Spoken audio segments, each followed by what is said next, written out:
Dark web. My dear viewers, you're about to enter a world where the laws of society don't apply, a world where the dark alleys of the internet meet the darkest corners of the human mind. This is the story of Ross Ulbricht, a young American who created the Silk Road, the online drug marketplace that would change the face of illegal drug sales forever.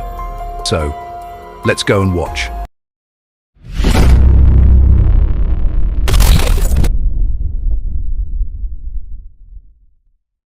Welcome again, my dear viewers. So who was Ross Ulbricht? Ross Ulbricht was a bright and ambitious young man with a degree in physics from the University of Texas. But Ross had a secret passion: libertarianism and anarchism. He believed that people should be free to make their own choices without the interference of the government.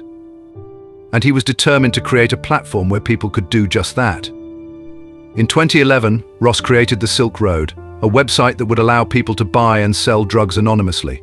He called himself Dread Pirate Roberts, a name that would strike fear into the hearts of law enforcement agencies around the world. The Silk Road was a massive success, with thousands of users flocking to the site to buy and sell everything from marijuana to heroin. And as the Silk Road grew, so did Ross's ego. He became a legendary figure in the dark web community, known for his cunning and his ability to outsmart the authorities. He created a complex system of encryption and anonymity, making it impossible for the police to trace the transactions back to him. But Ross wasn't content to just sit back and enjoy his success. He was determined to create a full-blown online empire with the Silk Road at its center. He created a system of moderators and administrators who would help him manage the site and keep the users in line.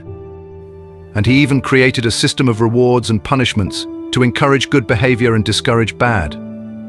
But Ross's success was short-lived. In 2013, the FBI and DA launched a joint investigation into the Silk Road, determined to bring down the notorious online drug marketplace.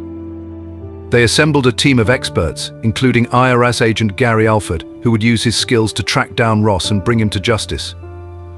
Gary was a clever and resourceful agent who had a knack for tracking down online criminals. He spent months poring over the Silk Road's code, looking for any clues that might lead him to Ross. And finally, he found a small mistake in the code that would lead him straight to Ross's doorstep. But Gary wasn't the only one searching for Ross. Two corrupt agents, Carl Force and Sean Bridges, were also on the hunt. They were determined to get rich by exploiting their positions and stealing from Ross.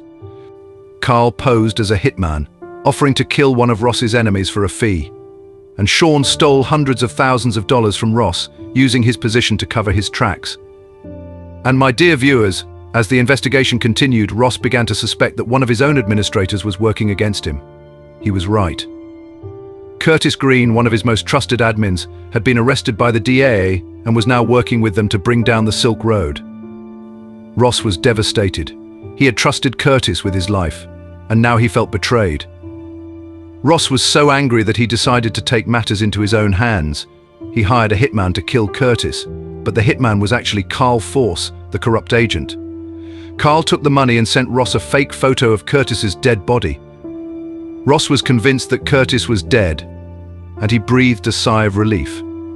On October 1st, 2013, Ross was arrested in a San Francisco library, caught red-handed with his laptop open and logged into the Silk Road site.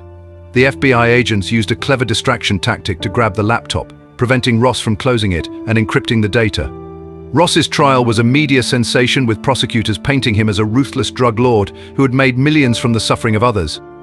But Ross's lawyers argued that he was a complex figure, driven by a desire to create a free and open society. They claimed that he had sold the Silk Road to another user and was no longer involved in the site's operations. And in the end, the jury found Ross guilty on all counts, and the judge sentenced him to 2 life sentences plus 40 years without the possibility of parole. Ross's family was devastated, and his mother continues to campaign for his release to this day. The Silk Road may be gone, but its legacy lives on. It showed the world that the dark web was a powerful force, capable of disrupting the traditional drug trade and creating new opportunities for criminals. And it showed us that even the most clever and resourceful criminals can be brought to justice with determination and hard work. But there's one more twist to the story. Ross's mother, Lynn Ulbricht, continues to campaign for her son's release, claiming that he was unfairly targeted by the government, and she's not alone. Many people believe that Ross was a scapegoat, and that the real criminals were the corrupt agents who exploited their positions for personal gain. The story of Ross Ulbricht is a cautionary tale about the dangers of the dark web and the importance of holding those in power accountable. It's a reminder that even in the darkest corners of the internet, justice can prevail. And Ross's arrest and trial sent shockwaves through the dark web community, and many of his former associates were arrested and charged with various crimes. The Silk Road was shut down, and its users were left to fend for themselves. But the legacy of the Silk Road lives on, and its impact on the world of illegal drug sales will be felt for years to come. Today, the dark web is still a thriving community, with new marketplaces and websites springing up every day. But the story of Ross Ulbricht serves as a warning to those who would seek to exploit the dark web for their own gain. The authorities are always watching, and those who break the law will be brought to justice. So, what do you think? Did Ross Ulbricht deserve his sentence, or was it too harsh? Let me know in the comments. And help me reach this episode to 1 million views, so press the like button and write your beautiful comment below and share this episode with family and loved ones. Last but not least, subscribe to the channel and activate the bell icon to receive all new updates. See you in the next episode.